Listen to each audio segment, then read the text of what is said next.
എല്ലാ പ്രിയപ്പെട്ട കൂട്ടുകാർക്കും നമസ്കാരം. ഇന്ന് ഞാൻ നിങ്ങളെ കാണിക്കുന്നത് ഒരു മുറം നിറയെ ഞാൻ പറക്കി വെച്ചിരിക്കുന്ന നാട്ടുമാങ്ങ പഴത്തെക്കുറിച്ചാണ് ഞാൻ സംസാരിക്കുന്നത്. നമുക്ക് ആദ്യമേ തന്നെ ഒരു നാട്ടുമാങ്ങ പഴമിങ്ങെടുക്കാം.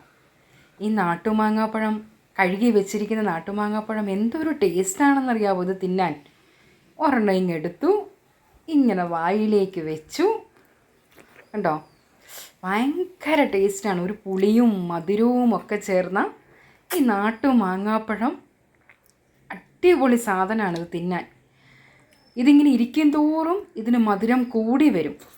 ഇത് കുട്ടികൾക്കൊക്കെ കയറി ഇറങ്ങി നടന്നത് തിന്നാൻ വളരെ ഇൻട്രസ്റ്റാണ് ഈ മാങ്ങാപ്പഴം. അതുമാത്രമല്ല, നമുക്ക് ഈ മാങ്ങ കറി വെച്ചും കൂടെ നോക്കാം. ഉണ്ടോ, ഞാൻ ഈ നാട്ടുമാങ്ങ എടുത്ത് മാമ്പഴ പുളിശ്ശേരിയാണ് വെച്ചിരിക്കുന്നത്. നല്ല അടിപൊളി മാമ്പഴ പുളിശ്ശേരി. ഇത് ചോറിന് കഴിക്കാൻ നല്ല അടിപൊളി ടേസ്റ്റാണ്. ചോറിന് കൂട്ടാൻ നല്ല മാമ്പഴ പുളിശ്ശേരി. ഇത് നമുക്ക് സീസണൽ കറിയാണ്.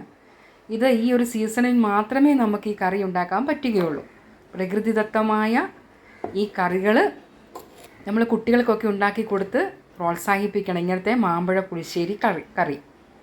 അപ്പം നിങ്ങൾക്ക് എൻ്റെ നാട്ടുമാങ്ങാപ്പഴവും മാമ്പഴ പുളിശ്ശേരി കറിയും നിങ്ങൾക്ക് വളരെയധികം ഇഷ്ടപ്പെട്ടിട്ടുണ്ടെന്ന് ഞാൻ വിശ്വസിക്കുന്നു. നിങ്ങളും മക്കൾക്ക് ഇതുപോലത്തെ മാമ്പഴ പുളിശ്ശേരി ഉണ്ടാക്കി കൊടുക്കണം.